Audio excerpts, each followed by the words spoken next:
Hello and welcome to Mr. Randy's Wine and Spirits. I am Mr. Randy and we're here today with another Final Pour episode. If you're new to the channel, hello, welcome, come on in. All my returning viewers, you know how we do, so let's do it to it, shall we? Today's Final Pour episode is going to be of the Glenmorangie Triple Cask Reserve Matured Bourbon, New Charred Oak, and Rye Casks. Rich and spiced with notes of peat, honeysuckle, and candied orange. Abso-freaking-lutely, my friends. There's your ABV, 40% alcohol by volume. Quick look at the backside, even though we love lingering on the backside. So I found this, hold on. I found this scotch to be more of a bourbon with a light touch of scotch. A rye, a light touch. Oh, there's a little more, but I'm not going to do all at once. I'm going to save that for just a moment.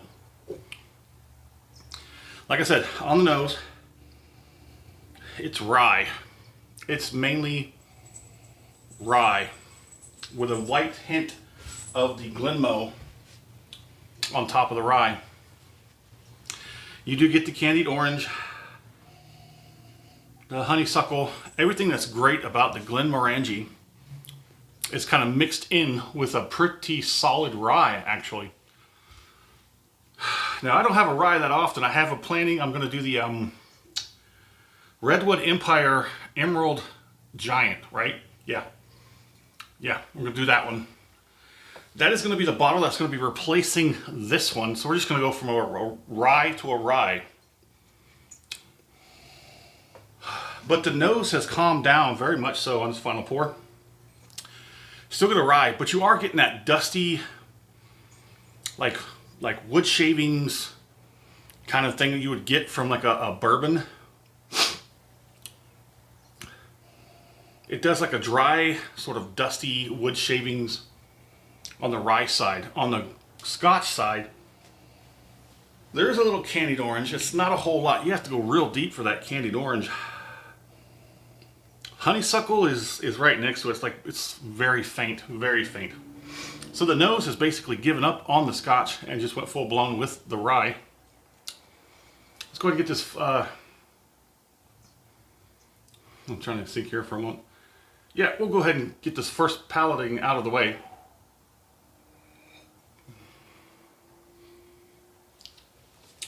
It still is pretty smooth. Viscosity still kind of nice. Yep, viscosity still hanging in there.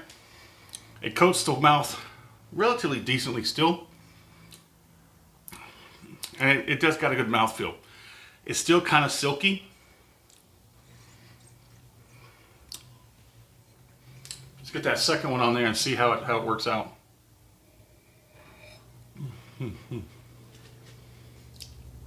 So the Final Pour episode, as you can see, we have the Final Pour, and we compare it to the first pour off the rip and everything in between. I'm just going to go ahead and, yeah, it's bothering me, okay? It can't be the Final Pour if it's not the Final Pour, not the final two pours. No. Yep. So somebody's doing laundry. I don't know what it is about this place here in San Antonio. I'm in West San Antonio.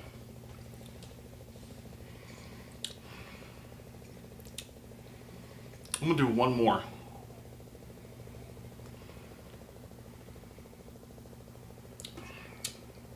I'll probably do one more after that because that's a pretty big finish. That's a pretty heavy finish, heavy-handed finish. I've gotten seriously in bed with the Glenmorangies. I'm absolutely loving them. I'm so glad I didn't let that 10-year dissuade me for too long about trying the next one up. I had that little mini flight.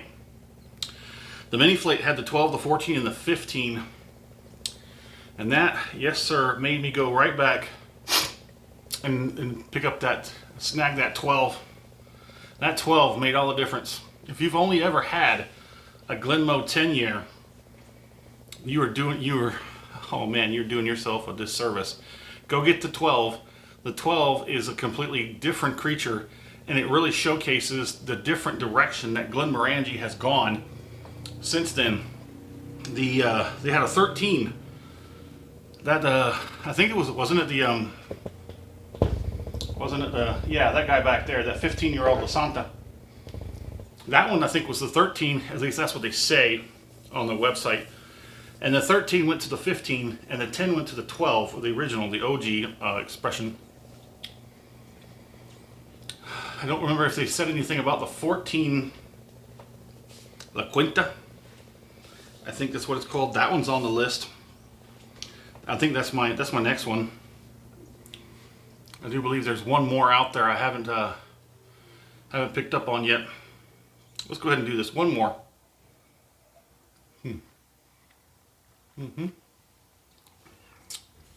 It's still, that's a heavy-handed rye.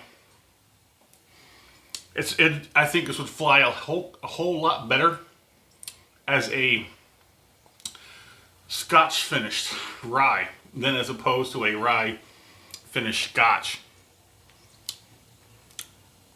So if you're not in it for that high spicy ryeness, you like that regular sweet mellow richness that your regular Glenmo gives you, you're probably going to want to pass on this triple cask reserve. But if you're a big rye fan, definitely get this one if you haven't tried it. If you do rye and you also like Scotch, this is for you. Okay, I think we're ready for this finish.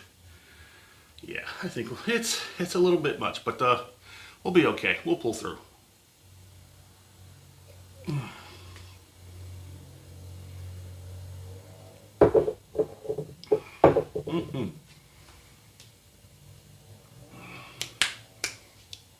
Oh boy, oh boy, oh boy, oh boy, oh boy. Ooh. Mouth is lit up like Christmas tree. Ooh, spice galore. Everything, everywhere, all at once. Spice across the tongue, the sides of the tongue, the cheeks, the lips, the gums, the back end. This is extremely well balanced with all that spice. Flavoring, like I said, again, just like that nose, it's heavy on the rye, very light on the Scotch. It's very hard to come up with some of that Scotch because, like I just said, the whole mouth is lit up with that spice right now. That's a good finish. It's just the whole thing about it being a, never mind, don't worry about it. Just, if you like rye, this will be great. If you don't like that like high spicy ryeness, you just pass on this one, I guess. Unless you've never had a rye. If you've never had a rye, I would probably suggest that you try this. If you're a Scotch man and you're a Glenmo man, or we'll just say ladies, persons. So if you do like Scotch and you've never tried a rye and you are fond of the Glenmos, this might be something you'd like to try out and see if it works your way. Just be warned, the ryeness of this is very prominent. It's very heavy-handed. Even now, even at the final pour, that rye is serious business in this bottle. If you like the video, go ahead and hit that thumbs up button. Teach that algorithm. Show that algorithm who's boss. Show the algorithm whose boss you are. If you're not subscribed to the channel, go ahead. If you're a returning viewer and you're not subscribed, which most of you are not, but then again, never mind. We'll get back on that. Get back on track. Things to do.